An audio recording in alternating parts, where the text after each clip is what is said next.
The noon train screamed into Dry Creek with a long metallic shriek that pierced the silence of the dust-blown afternoon, startling a few chickens into flight and drawing a reluctant crowd of townsfolk to the worn-out platform. When the brakes hissed and the engine slowed to a breathless stop, the only door that opened was the third passenger car, for which emerged a tall, striking woman wrapped in a light blue traveling dress with lace cuffs and a wide-brimmed hat that was tied down against the relentless prairie wind. She stepped with grace, even poise, despite the awkward tilt of the wooden platform beneath her boots. Her name was Elena Moreau, and she'd traveled for 6 days straight from New Orleans to the heart of this nowhere town, drawn by nothing but a letter, a dream, and the promise of a man who had never sent a photograph or a second page. The letter, creased and sweat-stained, remained folded in her silk glove. It had arrived under the seal of one J.R. and read only, "Come, I'll be waiting. J.R." That was all. No description, no further correspondence. And yet, in the desperation of her own life's circumstances, a widowed father, a shrinking inheritance, a long line of suitors interested only in the family name, she had taken the leap.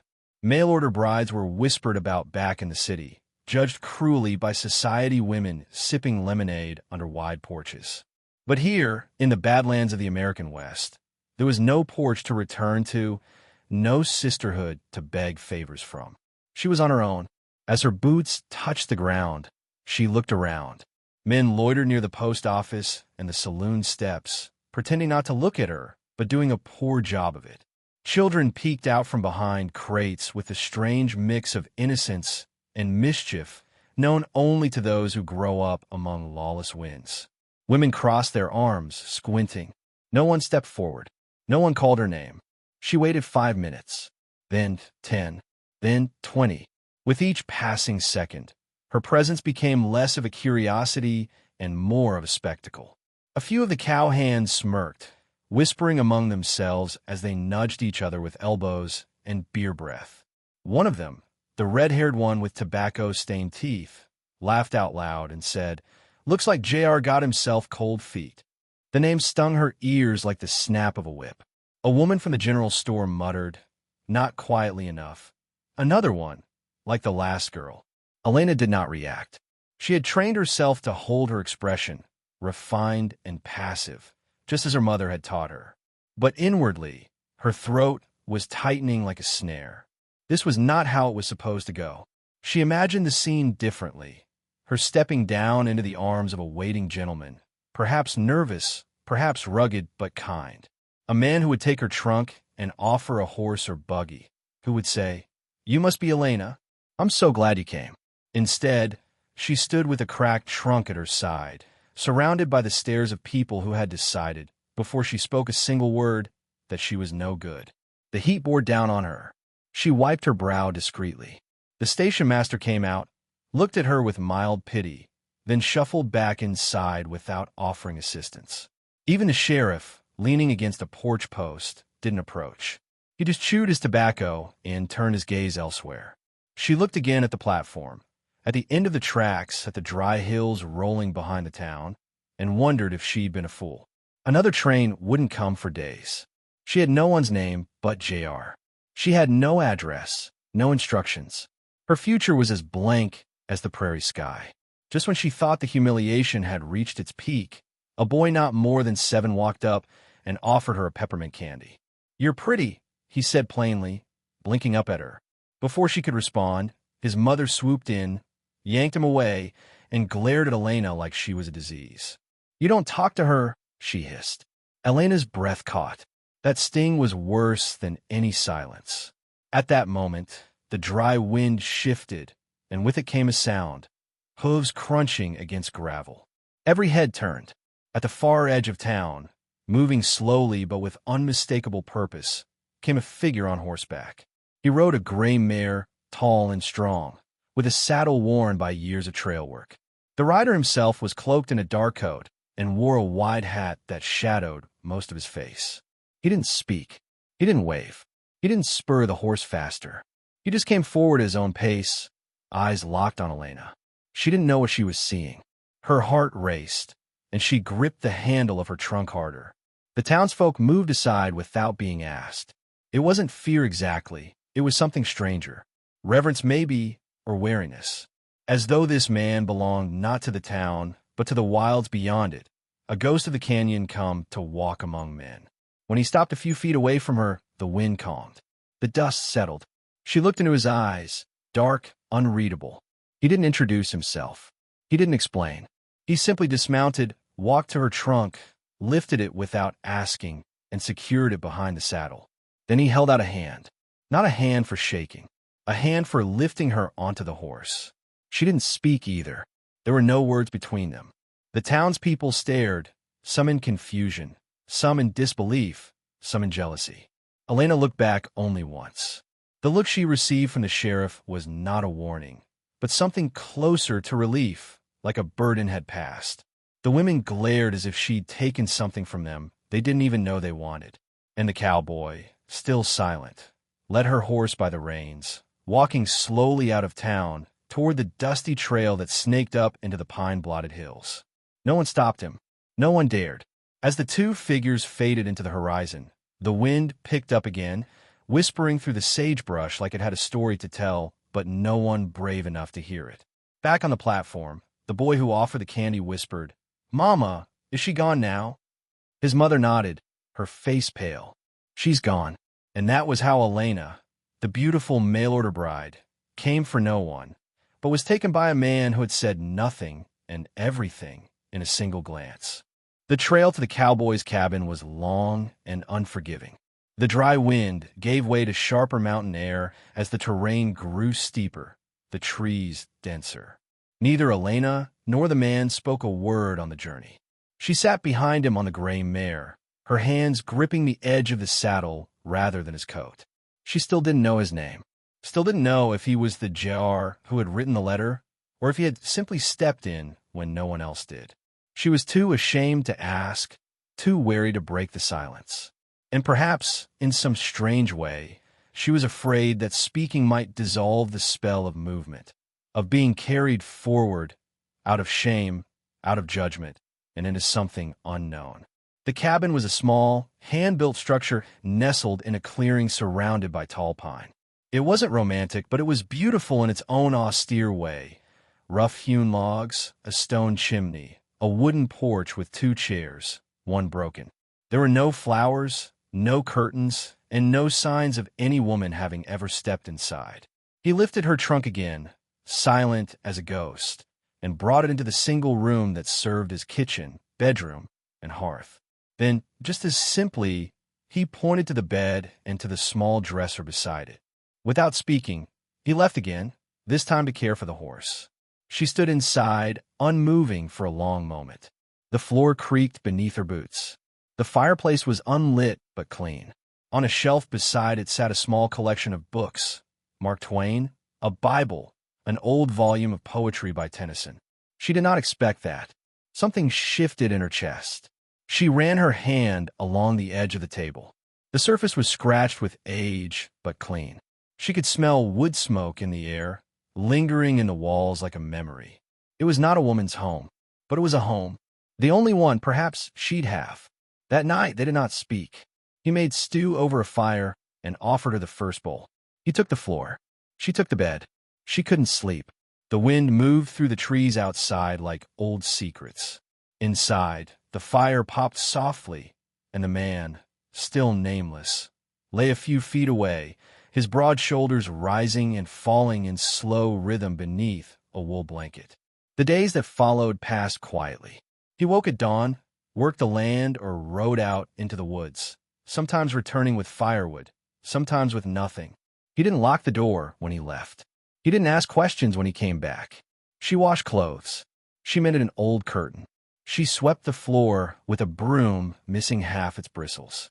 And still, they said almost nothing. It would have driven most people mad. But Elena found herself settling into it. Not out of love, not even out of trust, but out of necessity. Silence wasn't heavy here. It was breathable, not hostile, not cruel, just quiet. On the 5th morning, he brought her a chicken. It was alive, young, flapping. He held it awkwardly in both arms, unsure of what to do with it. She blinked in surprise, then laughed. Not because it was funny, but because it was the first real moment they had shared. She took the chicken, still laughing, and said, "Thank you." He nodded once and walked away. It became their rhythm. He brought things, eggs, berries, a new pot, a second pillow. She gave things in return, warm meals, a patched coat, freshly laundered shirts. Nothing was spoken, yet everything was exchanged. Respect, space, a strange, tentative companionship. She began to study him more closely. He wasn't young, but he wasn't old either. Late 30s, maybe. He had the face of a man who had lived hard, but not cruelly. His jaw was strong, his eyes darker than coffee, and there was a sadness in them, an old sadness that had made a quiet home in his soul. He never smiled, but he never scowled either. His hands were rough. His boots were worn. He treated her with the exact same measured care he treated the horse. Gentle, distant, consistent. One night, a storm rolled over the mountains. Thunder cracked like gunfire. Rain pounded the roof in angry sheets. She startled in her bed, heart hammering. For a moment, she wasn't in the cabin. She was back in her father's house, where arguments echoed down the halls and furniture cracked beneath thrown fists. But here it was only thunder. Then she heard it, a quiet voice. "You're safe." She sat up. He was still lying on the floor, his head turned toward the fire, eyes open. She stared at him. It was the first thing he'd said since he'd taken her from the train station. His voice was low, rough-edged, and quiet, like a tree speaking after years of stillness. "You're safe," he repeated. She almost cried then, not because of the storm, but because of how long it had been since anyone had said those words to her and meant them. "Thank you," she whispered. After that, things changed. Not all at once, but steadily. He started asking questions. Where she was from, if she liked the food, if she wanted him to bring something back from town. She answered simply, truthfully. She told him about her father's debts, about the shame of leaving New Orleans, about the letter, about JR. That night, after she mentioned the name, he fell silent again, but not in the same way. This silence was thick, like a curtain between them. In the morning, he gave her a name. "James," he said. "James Reddick." She blinked.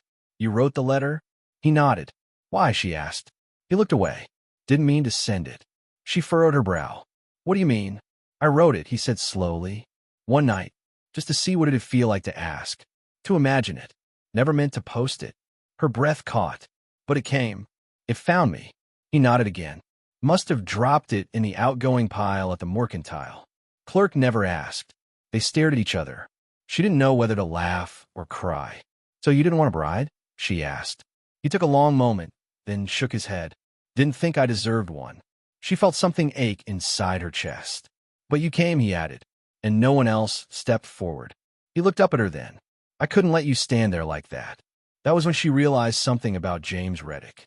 He wasn't silent because he had nothing to say. He was silent because he carried too much. Later that night, she cooked his favorite meal, beans and rabbit, with cornbread on the side, and they ate by the fire. She asked him to read one of the poems on the shelf. He refused at first. She insisted. He read Tennyson, slowly, roughly, with awkward pauses. And it was beautiful. He said her name for the first time that night. Elena. She smiled, and her hand touched his. Outside, the storm had passed. Inside, a new warmth had settled. In the days to come, they would talk more, sit closer, share more than just silence and space. They would laugh once, when the chicken escaped into the cabin and left droppings on the only rug. He'd laugh harder than she expected. She'd never forget the sound. And in the quiet that followed, she'd look at him and say, "You might have not meant to send that letter, but I'm glad you did." He didn't respond with words. He didn't have to. Spring brought change to the land, and with it, to the people who lived quietly within it. The snow melted from the mountain ridges and trickled down into brooks, and those brooks began to hum. Trees budded green. The wildflowers bloomed in bursts of yellow and purple along the ridges. Elena stepped outside every morning and inhaled air that smelled like pine and thawed earth instead of dust and desperation. Her skin warmed in the sun. Her fingers, once calloused from embroidery and hard cleaning work, grew strong with chores she had once never imagined doing. Splitting kindling, pulling weeds, baking with flour that came in brown sacks marked with the town's mercantile seal. But it wasn't just the land that changed. James had started leaving the cabin later in the morning and coming back earlier in the evening. He'd bring back gifts now, not necessities, but things that told her he noticed her. A ribbon the color of storm clouds, a lemon drop from a glass jar, a cracked silver comb he'd found buried in an old drawer in town. Each object placed carefully on the table like offerings. She never asked for them. He never explained. They simply were. One evening, just before dusk, she stood out near the pasture watching the sky turn peach. He came beside her, arms folded across his chest, and stared too. "Nice view," he said. She looked up, surprised. He had spoken more in the last few weeks, but never so casually, so simply. "Beautiful," she answered, eyes still on the horizon. He didn't reply, but she felt his presence like a warm shadow beside her. Then a letter arrived. It came on horseback, carried by a boy with red cheeks and scuffed boots who rode up to the porch while Elena was shelling beans. He handed it to her with a nod and turned right back around. The letter was from her sister in New Orleans, one she hadn't heard from in months. The handwriting was familiar, curling at the edges. She stared at it for a long time before opening it. James was inside, carving something at the table. She read it in silence. Her sister was getting married, a well-to-do banker. The family's debts were now less heavy.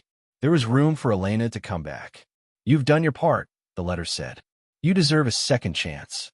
You don't belong in the wild with strange men." Elena folded the letter and put it under her plate. That night, she ate quietly, thoughts swimming. James asked if she was well. She nodded, but didn't meet his eyes. The next morning, she rose before dawn and saddled the mare. James stirred as she cinched the straps. "You leaving?" he asked, groggy but alert. She turned. "No, just thinking. You don't saddle a horse to think." "I needed the feel of it." He studied her a long moment. She could see the hurt begin to form in his eyes like clouds gathering over the plains. "Got a letter," she admitted. He nodded. "I don't have to go," she said quickly, almost defensively. "But maybe I should." Silence stretched between them like taut wire. The horse pawed the earth. "If you want to go," he said at last, "you should." His voice was quiet, but not angry. He didn't try to convince her. That hurt more than if he had shouted. "Do you want me to go?" she asked, unsure why she even posed the question. He looked at her for a long time, then turned back toward the house. "Don't matter what I want." She stood there long after he was gone, the saddle straps loose in her hands. For the next 3 days, neither of them said much. She cooked. He chopped wood. He didn't bring her ribbons. She didn't sit beside him at the fire. It was as if the silence between them had gone cold again, like it had at the beginning. But unlike the start, this silence felt wrong.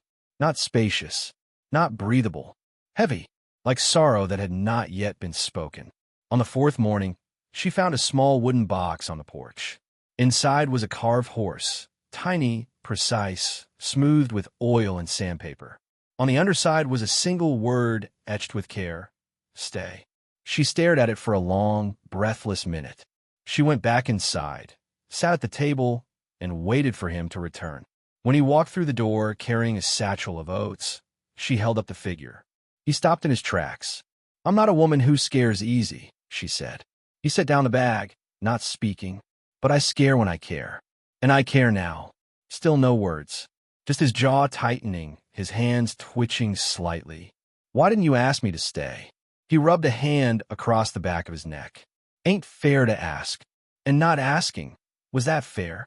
He looked at her then, really looked. "I've lived quiet for so long. Didn't think I deserved to say the things I wanted. Say them now." He stepped closer. "I don't know how." She rose, placed the figure on the table between them. "Then just show me." He lifted a hand, hesitated, then touched her face. Calloused fingers brushing her cheek. "I never meant to bring you here," he murmured. "But now I can't imagine this place without you." She leaned into his palm. "You don't have to." The kiss was slow, cautious, like testing the surface of ice for strength. And when it held, when neither of them broke, it deepened into something more. That night, they did not sleep apart. The fire was low, the wind calm, and the bed, finally, was shared. Spring bled into summer. James expanded the cabin with an extra room. Elena planted a small garden. They laughed more. He read aloud often, still halting, but with increasing pride. She taught him how to dance in the kitchen, barefoot on the wood floor. He held her clumsily, but with reverence. The townsfolk began to speak of them differently. At the next supply trip, the shopkeeper addressed her as Mrs. Reddick, and James didn't correct him. One morning, while collecting eggs, she paused at the fence line and looked back at the cabin. Smoke curled from the chimney. A hawk wheeled overhead. James was repairing the porch steps. It wasn't the life she had planned, but it was the one she had chosen. Later that evening, she took out her sister's letter, reread it slowly, and then fed it to the fire. "Did you change your mind?" James asked, appearing at her side. "No," she said, curling into him. "I finally made it." And that was how the beautiful mail-order bride, who came for no one, finally found everything. When a silent cowboy led her to his cabin and, without a single promise, built a life they both never expected to love.